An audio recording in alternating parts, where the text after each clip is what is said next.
Vikes Bites 1 hour from now, or right around there. Diana Rossini, super well-respected NFL insider with The Athletic. In fact, she has a new podcast called Scoop City. And Diana going camp to camp to camp to camp. She's sitting down with some of the big timers in the NFL. D'Amico Ryans, coach of the Houston Texans, Justin Jefferson, and Kevin O'Connell yesterday. And the interview I taped with Diana will be played to start the next hour. Meaning Gabe Henderson from the Vikings Entertainment Network and Vikings.com joins us now from this Cleveland hotel in downtown Cleveland. Feels like we've been here a couple of weeks, even though it's been like 2.5 days. What's going on, my man? It is starting to feel like camp mode is in full effect. You forget the days of the week. You forget where you are. Yeah. I was walking around the city this morning, and I feel like I figured out Cleveland. It reminds me of Indianapolis. Yes, a little bit, yes. You got the convention center right there. Mm-hmm. It's clean downtown. You got your sporting teams. Yep. A little sleepy. Yeah. A little agreed. sleepy in certain spots. Agreed. So, yeah, that's where I'm at right now mentally. I'm just figuring out the city at this point. So we get here Tuesday late afternoon, and we get everything all organized, joint practices, radio show, all that yesterday. Same thing today. Tomorrow, radio show. That's fully expected that you'll stop by unless I mess up the Eastern and Central time zone again, which is crazy, man, because like you and Bursich kept messing up East and Central, and it was frustrating me. I'm like, why can't you guys get this time zone thing? Then in my text messages to both of you today, I messed it up. So I don't know, man. Those are road trip things. But you can always tell, and this includes you. You can always tell those in the covenant who have small children, okay, and multiple small children. Now, like for you with Ella, so you have a single toddler. You have a very young child. Yep. But there are those, let's say with children 8 years of age and younger. You can always tell those in the covenant who are in that situation because, like, when everybody's tired and when people start, trying to figure out, okay, man, it's 3 days now. What am I going to do? I've walked over here. I've gone to this park 8 times. And then you see those with small children skipping through the hallways and, hey, how is everything? Great. Well, great night's sleep last night. Wow. It's just, what a wonderful time because the decompression. Now, absence makes the heart grow fonder, but when you get a chance to be away for a little bit and sleep and, certainly not feel guilty about lack of assistance with obligations. That's just how it goes at this stage with jobs. But man, you guys are just skipping around here, getting a lot of sleep, just having the time of your lives, aren't you? Hey, look, I'll put it this way. I don't know if Julia's listening to it, but in case she's listening to your radio show right now, I had the worst sleep last night. Oh, yeah, I know. It was terrible. Yep. I wanted to people be back banging on the walls. Just the worst. But, yeah, to your point, it is it's different waking up and not being in your home, I guess the confines of your home, and being able to just think about football full throttle and just see it every day, all day. That's the part that you really don't get if you are at home or if you have home joint practices. So it's been unique to see all these coaches. Like literally when I was walking to Starbucks, there was literally the entire defensive staff walking from Starbucks. So clearly everyone's everyone's schedule was different than what it would be back home, and I'm one of those people included. Brian Flores he's no joke. And this is, I'm sure he's not the only coach that does this, but I love the guy, because when you get to know him a little bit and he opens up and he smiles and he knows he can trust and he knows the comfortability's good. He's just a really smart, hard-working, competitive, cutthroat kind of guy. But, it's now been 2 consecutive days where we're on East Coast time, so I'm getting up 5:45, 6 o'clock, heading down by the meal room to get coffee and then start the day. Well, specifically this morning, I walk by the defensive room. I ain't going to go in there, but there's Flores. Yeah. Dark room, practice on the screen. And like last night when I went to get some snacks and stuff like that, he was in the same room watching the same practice but different things, taking notes. He's so detailed on so many things. Yeah, there's been plenty of moments that I've been around Brian Flores, and I've had conversations, and I bring something up or someone brings something up, and his response is, "Yeah, that's why I don't sleep at night." Yeah. To your point of seeing him late at night last night watching film and early this morning watching film, that's the reason why he is who he is. He's a guy that always knows the right places to put his guys, and he's always scheming up different defenses to make opposing offenses overthink things. And when you talk about the multiple ways that he's tried to make this defense better the past couple of years, it's been great to see. And it all goes back to those moments watching film late at night, early in the morning, and ultimately being honest about it. He's like, look, as a defensive coordinator, I don't sleep. Yeah. And that's the reason why this defense is great. So you hope. I mean, as a man, you hope he can find that balance. But in this situation, if that's what's working for him, let's keep doing it. All right, so with the Michigan quarterback, with the kid that everybody loves, and he's going to be really good. I want to see how you frame this up, all right? Because, like, whether it's with the Cleveland radio station I was on this morning or people we talked with yesterday about the perceived doom and gloom with this McCarthy situation. Yeah. There's not doom and gloom. I mean, there wasn't on the bus, and I'm not being mean or disrespecting the situation or diminishing what they think of this kid. It's like on the buses or the flight or at the hotel or at the joint yesterday. It's just not doom and gloom. Yeah. How would you define why?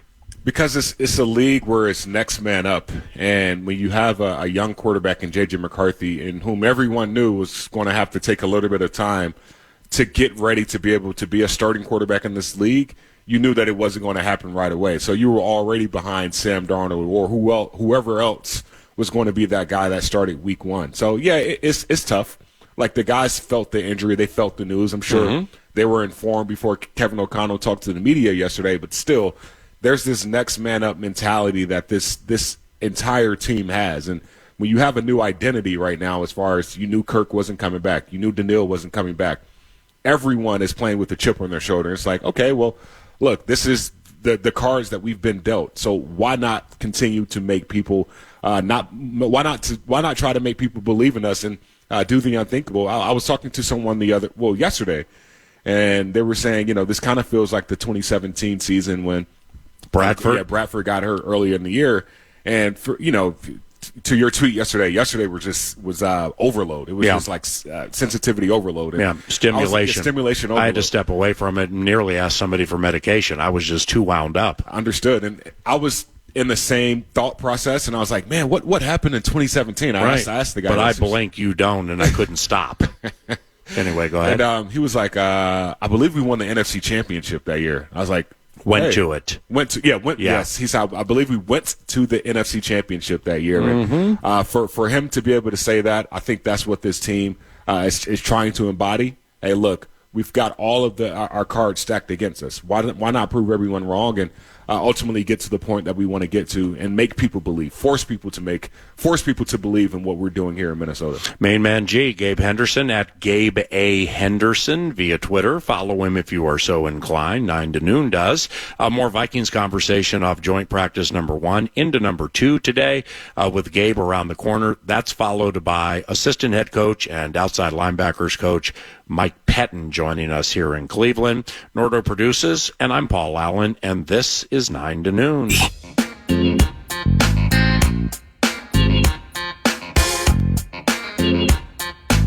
Nine to noon at FM 100.3 KFAN. Hey, if you're looking for something to do tonight, I'm going to miss all my friends at Canterbury Park, where the people come to play. Canterbury Park, where it's summer every day. Horses sing.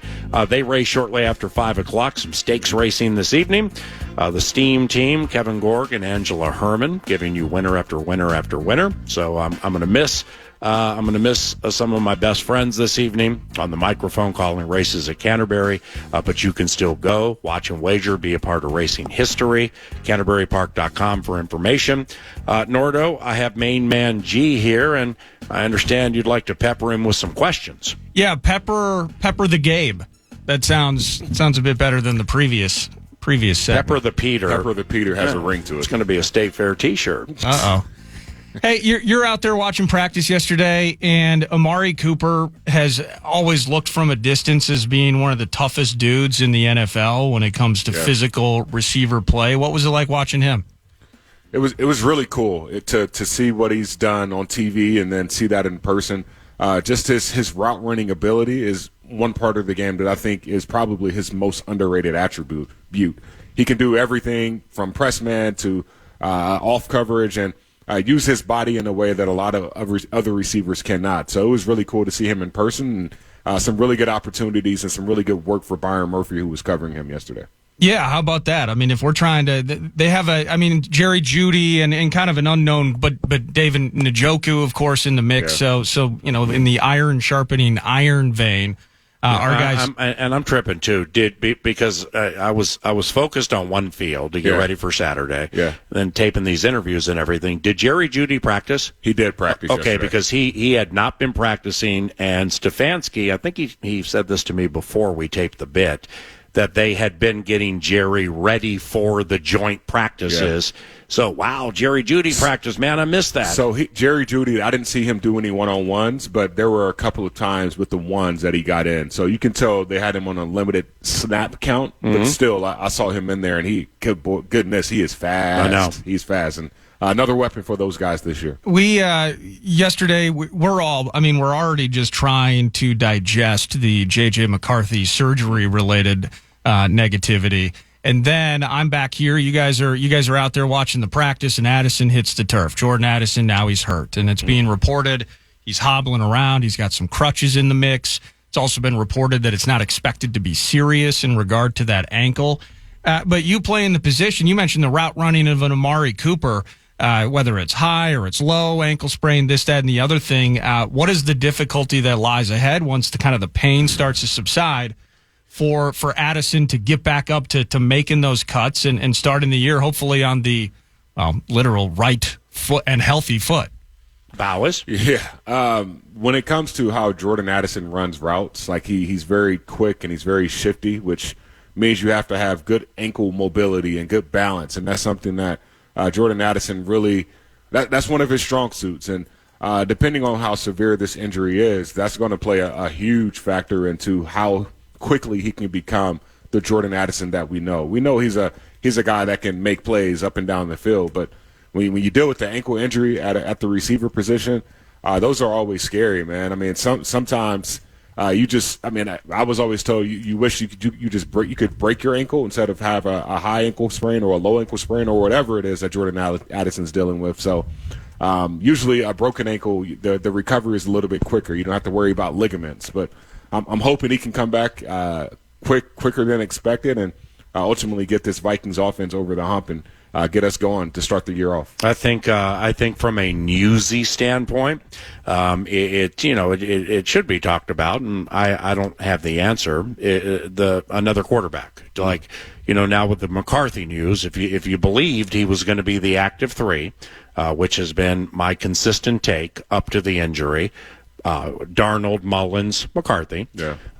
Well, now that's gone. So now the next layer would be: will they have Jaron Hall be the active 3, or will they look to bring somebody in, some veteran that's out there and available now? I think that's something that probably will be shored up pretty soon. I mean, Kevin O'Connell, he addressed that a little bit in his presser yesterday when he was asked, "Hey, what do you do now with J.J. McCarthy out?" And I do believe this Vikings front office would do their due diligence and looking for the best possible option to back up Sam Darnold, whether that's Nick Mullins, Jaron Hall, or a guy that's not on our roster. And you just hope in the meantime that Nick Mullins and both Jaron Hall can make that next step in their career. Like you guys both got starting playing experience last year. You guys both know how to lead an offense.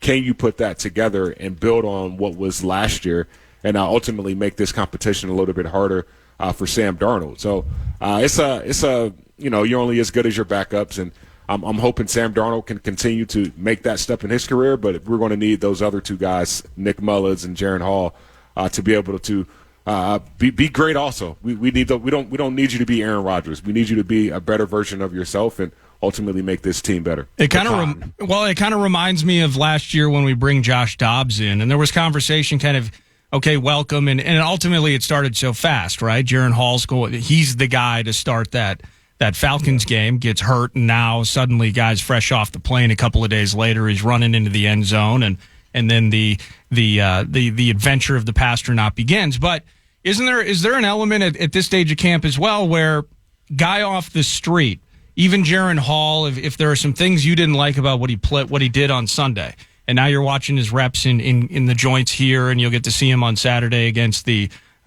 Browns. Just the fact that he's here, he knows the scheme, he's with Kevin O'Connell, and he has those reps. There's almost I don't want to say we're just fine. The coaches know better than I do.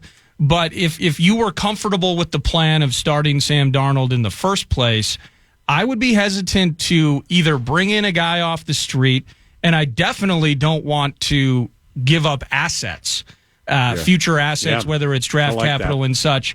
I mean, I hate to be so flippant about it. This is the situation we're in. I want to roll with the three that we have, and I don't want to make it any cloudier than it already is. Yeah, I can't disagree with that. That's a really good point. I mean, you always hear about. I mean, last year Kirk Cousins talked about how complex this offensive playbook is, and how it took him some time to actually get going and feel comfortable in this system. Well, now you got two guys right now that are backups that already have that experience. They're already familiar with how complex this playbook is, and that's one less thing they got to think about. And I really think you made a good point, especially with Sam Darnold starting to get more comfortable, and have two guys that already know the playbook that can help his process speed up a little bit more. Like I said, we don't know what Kevin O'Connell is going to do, but I do think there is a sigh of relief knowing that you have two other guys in your stable that already know what you want to do. Now, with that said, I was watching, again, you guys are there, I am not. So I follow via social media. And I'm taking my kids to this Victoria Borough spot. They're playing arcade games. They're having a blast. And I'm checking out Twitter at the same time. And there was some negativity being sold. They were making it sound like pets' heads were falling off. Darnold's throwing picks all over the place. It was super ugly. How much do you overanalyze or underanalyze a joint or a bad day at the office with these guys? People were down on Darnold yesterday. If you have to have a winner or a loser, Cleveland won. And when it was 1v1s, overall, Cleveland won, but it was not a blowout because the Vikings defense did some really, really good things. Now, the beauty of that, and you know more about this than me, Gabe, because you played. Well, the Vikings know that too. And like Dara saw, he and I saw your tweet at Gabe Henderson, he had a standoff against Myles Garrett. Mm-hmm. Sure, he lost some, but he also won some, and they love each other, and they were working with each other on what Christian can do to be better. Okay, so that is a major, major part of a joint practice. Yep. How does your newly and highly compensated and very talented left tackle fare against probably the most coveted defensive player of anybody in the National Football League? We had a standoff. Yep. So, but then there are detail-related things that may not have gone the way of the Vikings.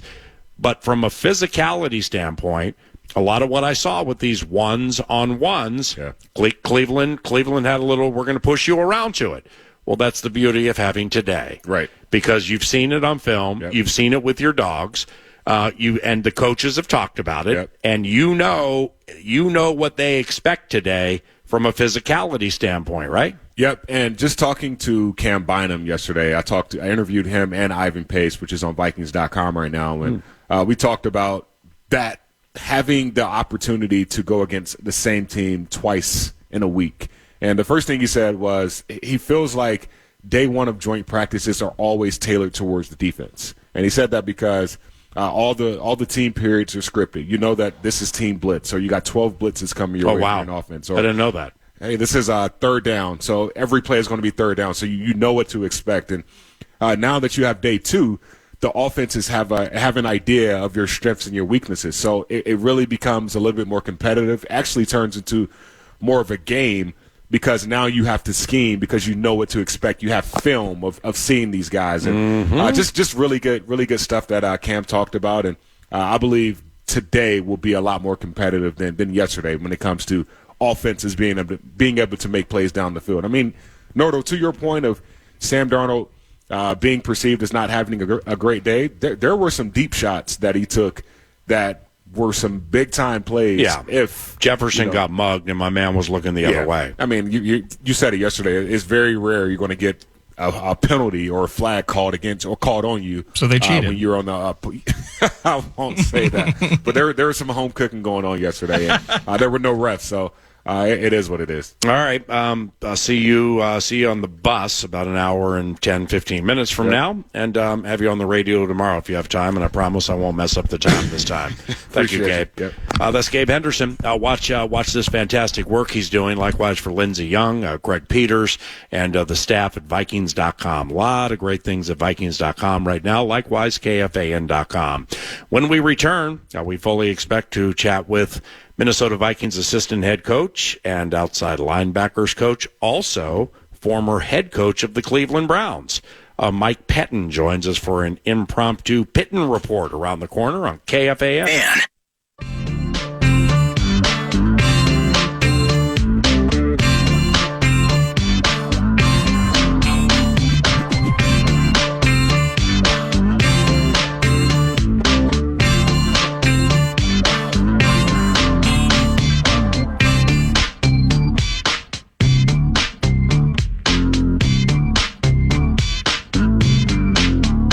Awaiting the arrival of Mike Pettine, former head coach of the Cleveland Browns. Took over in 2014, was the full-time coach in 2015, and one of the several things into which we will dive with the Vikings assistant head coach and outside linebackers coach is just the amazing staff that he put together with Cleveland in 2015. I mean, he's there in 2014, and Next Level Shanny, I think, was the offensive coordinator, left after that year. Then in 2015, what do we got here? I mean, this is just crazy. Pettine puts together a 2015 staff with the Cleveland Browns that includes Kevin O'Connell as quarterbacks coach. That was Kevin's first coaching job in the NFL. Bob Babich, who's now Buffalo's defensive coordinator, Anthony Weaver, who's now Miami's defensive coordinator, Jeff Hafley, who now is Green Bay's defensive coordinator, Aaron Glenn, who now coordinates the Lions defense, and those are some luminaries with some pretty good teams there.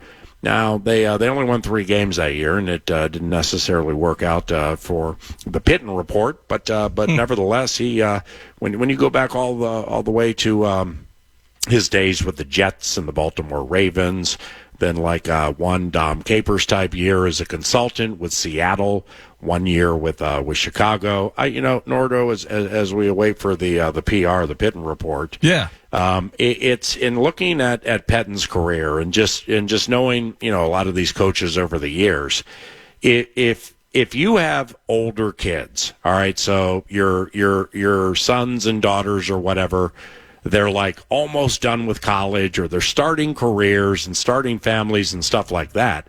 And you're in, say, years 20 to 35 of your coaching career. Well, there can be a little bounce around, like with the Pettine report. We're in Cleveland, and then we're 1 year, 2017 in Seattle, and then we're here, then we're 2021 with the Bears, and then we're in Minnesota. That if you got your family and your kids and everything squared away, that's not a bad little bit. Hey, I spent a year in Seattle. Hey, I spent a year in Chicago, a couple years here. I mean, you get a chance to see the country, right? No, it was interesting you mentioned that, because I remember, and I know that there's a negative connotation in this town with this person's name, but Ed Donatel was talking a bit about that when he first joined the team, because once he got his first full-time job in the 90s, and he's got 5 years with the Jets. I think that's when, and then he started his first stint, I think, with Shanahan in Denver. That's right. Yeah. So he had talked a bit, and it may have been specifically with you when he first joined us, is kind of, at first I felt like, okay, 5 years here, 5 years there, that's not that bad. But then as he enters the 2000s, he just starts jumping around, and he talked about kids and family and kind of becoming, almost a gun for hire in some respects, and how difficult that would have been with very young children. But,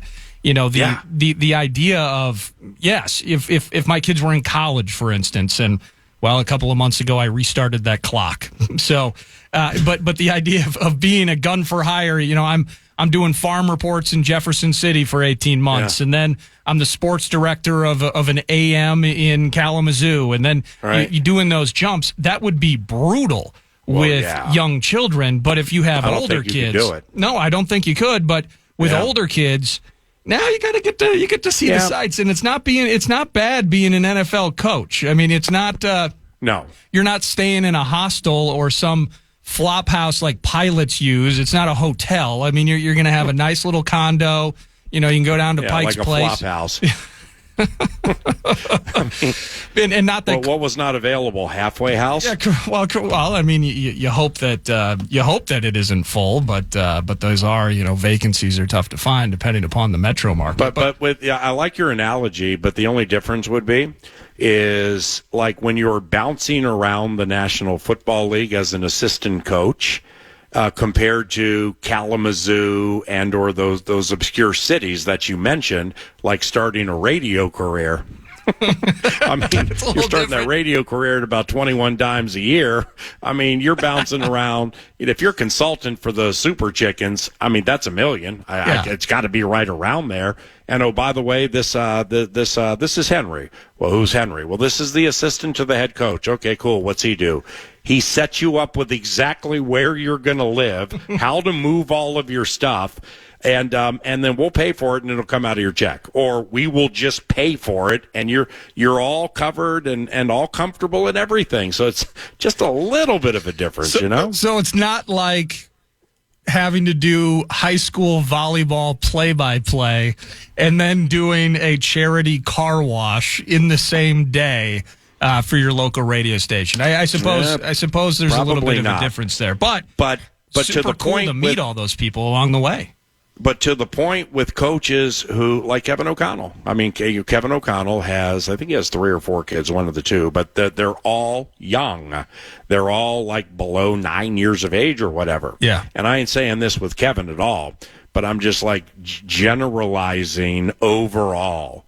Can you imagine with these road trips and the hours and everything? I mean, can you imagine the functioning nagability, the potential for some functioning nagability that's there from both people simply because of being away so much, you know? Oh, yeah. No, absolutely. Road trips. If I had been in Cleveland with you, I would have been getting hourly. It would have been fantastic. Would have been sleeping better. There's no doubt about that. Yeah, you wouldn't have been in Victoria with the cane, John Ojampa. I did see John Ojampa yesterday. Yeah, I know. He texted me last night. I called you salt of the earth. Oh, no. John was cool. And we had some, we got to exchange some stories, of course, because That's a heck of a basketball player right there, Johnny Ojampa. He knows you, he knows all of us quite well, and it was good to meet him finally. But the idea of having to maintain family, and it's so funny the way we talk about this sometimes, is if anybody that has a career, anybody that has to travel on the road, traveling sales, you're doing marketing meetings, you're creating and building businesses with athletes, weird world, unique job, cool jobs. Everybody's got to balance that kind of family stuff. But the ability maybe later in life to still contribute, still be locked into the league and create those relationships, try to win games and get to see some cool cities along the way. It's a very blessed existence. It's very cool. Well, and a person who indeed has led a very blessed existence has joined us now here in this makeshift ballroom. Kind of swanky too. He's Mike Pettine. He is the assistant head coach for the Minnesota Vikings and also the outside linebackers coach. He handles all of the edgy edges and also was former head coach of the Cleveland Browns in 2014 and 2015. And what we were chatting about, Coach Pettine. First, good morning. How are you, my friend? I'm well. How are you? Excellent, thank you. The Lou Rawls dulcet tones are very much in play today with Mike Pettine, so we don't have to mess with that microphone. Your children, like how old are they? Oh well, we're a Brady bunch, so there's 6. So there's ages from basically 30 to 21. There we go. That's all I needed to hear, because what we were talking about was like when I was previewing what was coming up with Coach Pettine. I'm looking at Baltimore, I'm looking at the Jets, I'm looking at the Browns, And then we have the consultant year, at least what it was said, in Seattle. We had a single year in Chicago. We had a truncated time to a certain extent in Green Bay. And then now you're into your third year here, where what Nordo and I, the producer, were talking about, because he has 3 small children. Well, a couple of them, your twins are 9 or 8, Nordo. They're 9, yeah. Yeah, so a couple of 9-year-olds and Hannah, who's just a few months old. And it just, with those, those little stops, okay, that's great because you get to see cities and maybe, put some new roots down or whatever, unless you have little kids. and then, looking at that whole thing, if you had little kids, how tough would it have been during that time? I see it every year with coaches. It's so tough on the family. Unfortunately, we all know there's 2 kinds of coaches: those that have been fired and those that will be fired. Right. So it can be, depending on your circumstances, a very nomadic lifestyle, and it's tough, especially when they get into those school ages where they're entrenched in their sports and their friend groups, and there's a lot of situations where essentially the spouse stays behind. They're separated during the season, and I know that's tough. There's a lot of flights back and forth, and it's a tough way to go through it. But there's there are a lot of coaches in that exact situation because they don't want to uproot. They want to keep things as stable as possible for the kids. Yeah. So like that year you were in Seattle, you said, I got them 30-21 Brady Bunch. So, we have an 8th, 9th, or 10th grader or graders somewhere around there. They're playing sports. They got their friends and everything. So like when you go to Seattle and are working with Coach Carroll and that group, they stay back wherever you live? Well, in a consulting role, I went out there for a handful of weeks, once in the spring and once during training camp. Everything else, I worked remotely. I worked from, we have a place here on the lake in Ohio. Oh, wow. I was fortunate to be able to set up an upstairs room as an office. That's awesome. It was, obviously you don't want to be out. So the year before I was out completely, and then that year was a way to start to get back in. Yeah. And it was good just from a family standpoint that when you are out, that you can kind of reconnect with the people, especially the ones that helped you get to where you are. Okay, well, off topic for a second. It's when I look back at 2014 and 2015 and, some of these coaches that, you're a tree. Like, there is a Pettine tree with lively limbs, and that's about the only way to put it. But one of them, special teams guy, Chris Tabor. All right, so he was with you in 15, and then he's in Carolina. We got Reich's out, and he's interim head coach guy and special teams. Well, then now Canellis, Dave Canellis comes in. Well, now Tabor's out, and I don't think he's with the team right now, unless I'm missing something. How difficult is it to have that happen, sit out a year, and then get back in? It's difficult from the anxiety of, hey, I'm out. How am I going to get back in? Yeah.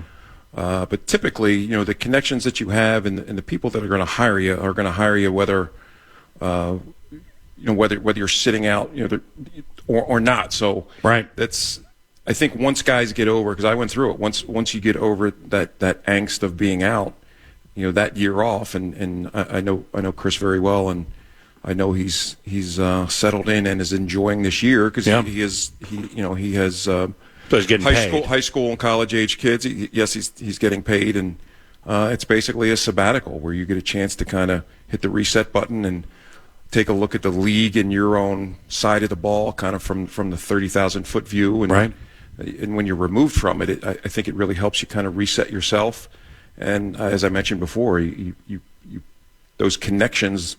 That you make sure you go back and because it's like, hey, listen, we're good friends, and all of a sudden you realize, it's really been 5 years since I've really connected with somebody. So the year off, I know can be a little nerve-wracking about the job part of it, but if you're still getting paid, and it's I recommend all coaches don't be in a rush to get back in if you are getting paid. I mean, it's a great way to refresh. Yeah, and it gives you a personal analysis time too. Now, I mean, you can get the 30,000-foot view on what's changing in the game and how things are working and the rules and stuff like that. But you also get a chance to look in the mirror a little bit if you have self-awareness and being like, you know what, I probably could have done a better job here with this conversation or a better job here with how I handled this. This is Mike Pettine, super well respected, not only within this covenant, but former head coach of the Cleveland Browns in 2014 and 15. Day 2 of the joints with the Browns unfurls in like 3 hours, 2 hours and 45 minutes.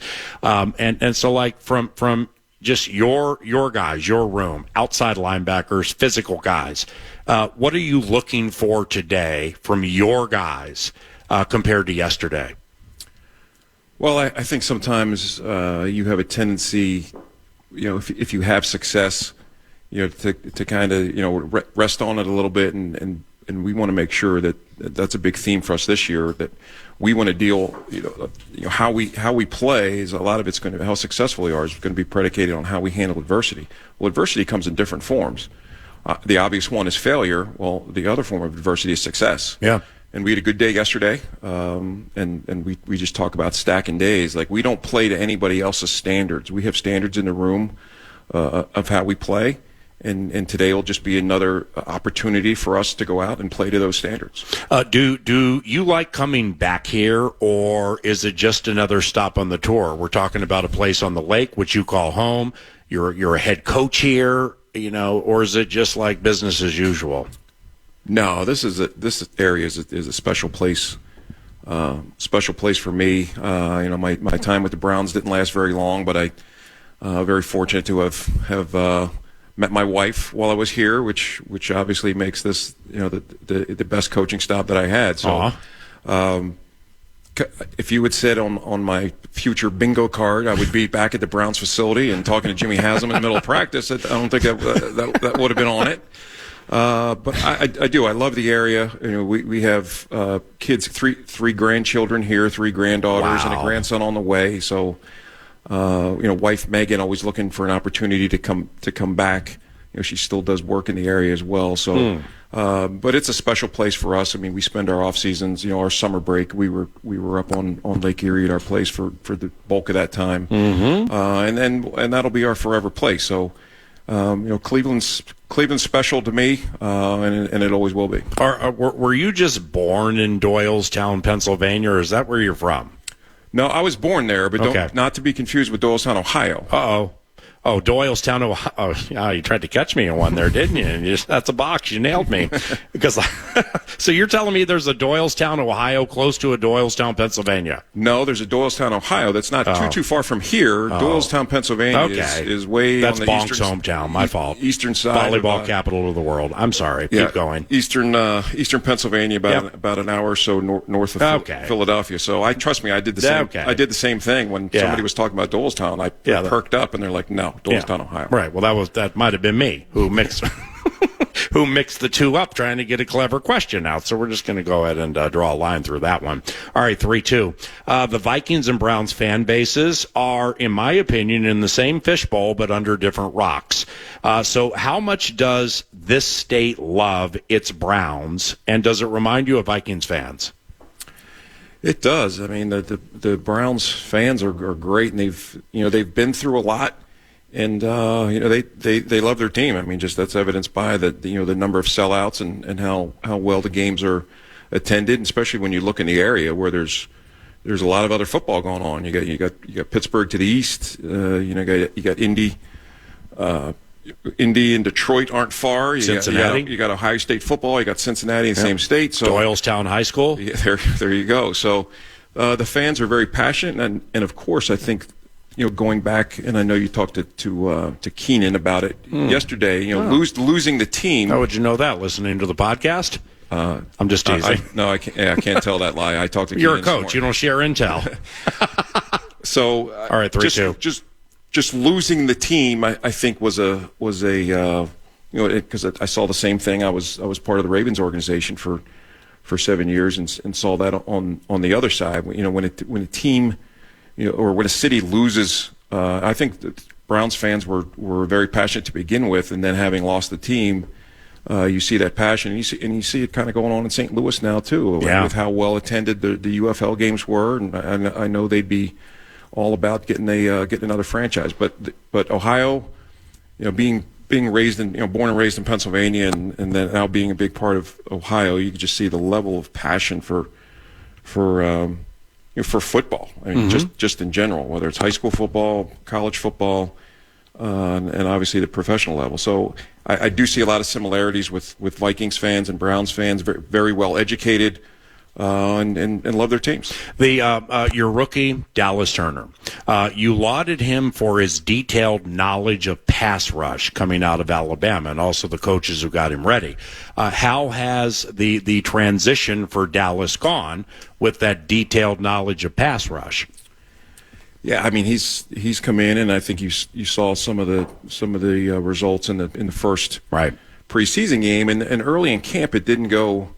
I don't think things were quite smooth sailing for him, and then all of a sudden we had to tell him, by the way, you're rushing against Christian Darrisaw, who CD is one of the top. He just got paid as one of the top tackles in the league. So as an aside, quickly, did you see any of the Darrisaw Myles Garrett yesterday? I did not. That was terrific. That is on my list of I wanted to watch. And then it. We get some meeting time. Watch it with our guys. And then they embrace after helmet taps. Like Christian's walking away, Myles goes and gets him, takes off the helmet, says something to him. Who knows what it is? It was awesome watching those two yesterday. But go ahead. No, it was very similar, like when Trent Williams came into town with the 49ers. Just that level of respect, and guys can flip the switch, practice hard against each other, and then all of a sudden, as soon as the whistle's done, practice is over, then they can they can be buddies. So no, it's for Dallas. Obviously, he's a work in progress, but I just think that. The scheme that we have and the room that he's in, I think really helps us well. You got a veteran guy like Jonathan Grenard who's been through a lot, who's seen a lot, who has a lot of great advice for Dallas. Van Ginkel, guys that have played the position, and I just think he's the sky's the limit for him. I mean, he's flashed brilliant so far, but he's also at times flashed being a knucklehead rookie. So we'll hopefully those times become few and far between. But I do think that fans got a little bit of a glimpse of his speed rush against the Raiders, but there's a lot more to it. But we think if he can kind of set everything up with that fastball, he's going to give opposing tackles a lot of trouble. Well, then there's Bo Richter. I mean, other than you, who knew? All over the place in the Raiders game. He's quite the spry undrafted cat, isn't he? He is, and this was, his explosiveness kind of caught our eye coming out. This was a guy that ran in the 4.5s, 40 Ys, and vertical jumped over 40 inches, and was very raw at the position. He had kind of been an off-the-ball backer at Air Force, and they converted him with defensive end his last year, and he found a way to get 10 sacks and a ton of pressures. So he was very natural out there on the edge, and you look at him, he's obviously not going to pass the look test from the standpoint of kind of like height and range, length, but this is a guy that has a great suddenness to him, and just has a good feel for the position. So we're looking for more of the same from he had a great debut against the Raiders, and looking for more of the same in these next two games. What do you like about time for two more? Mike Pettine, assistant head coach, outside linebackers coach, Vikings former head coach with the Cleveland Browns, 14 and 15. What do you like about joint practices? The joint practices are like the new third preseason game for 2 days, right? I think it's a win across the board. I mean, I know that the logistics are a pain in the butt. I mean, our support staff just does such a tremendous job. People don't realize what it takes to move an entire team to another spot to do training camp just for a couple days. But the work is invaluable. I mean, you just get tired of kind of banging heads with your own guys for so long, and just to go again, there's no substitute for that adrenaline of going against another team. And to see another, and I know KO's probably talked about it, to be able to go against a very different defensive system, something that they're going to see throughout the year, and same for us to be, now going against, these mobile quarterbacks and some of the RPO stuff, and just kind of a different style of offense, a different style of offensive line. I just think it's great work, and then you get the opportunity to get your starters a ton of work in these 2 days, and then they don't have to play at all or as much in the game, and it's great for teams because they don't have to worry about their quarterbacks getting hit. Yeah, that you can get good against good work, and not have that issue of exposing the quarterback, which is a lot of teams are concerned about it, putting them out there in preseason games. So I just think it's a win across the board, especially now with only 3 preseason games, and a lot of people don't realize what a great opportunity it is for the personnel staffs who now get to stand in practice and get a front row seat at another team's roster, right? Not just playing games, but in practice as well. And you'll see it. If you go back and look, I have a feeling there's a lot of teams that will acquire a player that they witnessed during a joint practice. Oh, that's sneaky. Ooh, that's next level sneaky. All right, lastly, some of the 2015 staff, I previewed this setting up Coach Pettine, but some of that 2015 staff Mike had was terrific, man. I mean, Bob Babich, now Buffalo's defensive coordinator. Anthony Weaver was defensive line coach for Mike, now Miami's defensive coordinator. Jeff Hafley coached DBs in 2015 here, and now is Green Bay's defensive coordinator. Aaron Glenn was an assistant DBs coach with Cleveland and now coordinates the Lions defense. And of course, Kevin O'Connell got his first coaching job with Mike as quarterbacks coach for the Browns. I know you love statements like this. You have a coaching tree. You're a tree. You have lively limbs. Now, the Tabor limb needs a little water. But outside of that, you're a tree and you have lively limbs. No, I was very fortunate to be able to put that staff together. And you look at 2014 with Kyle Shanahan, Mike McDaniel. It was quite a staff putting those guys together, and you just had a sense that these guys were going to go on to do big things. There's a bunch of other guys that have gone on to do become coordinators and position coaches from being interns or assistants with us, and it's just something I'm super proud of, just because I'm all about kind of paying it forward, and this development of young coaches I think is just it's such an important thing to me, and I always to see guys that I was able to employ go on to do big things. They're just proud papa moments for me. Mm-hmm. And I'm not big cross your fingers guy, but let's cross the fingers on no injuries today for either team. I mean, this common thread thing that's happening right now, let's just get around that today. You're fantastic. Thank you very much for stopping by. Oh, always a pleasure. I appreciate you. Mike Pettine, assistant head coach and outside linebackers coach for the Minnesota Vikings. An interview with the Athletics' Diana Rossini is next.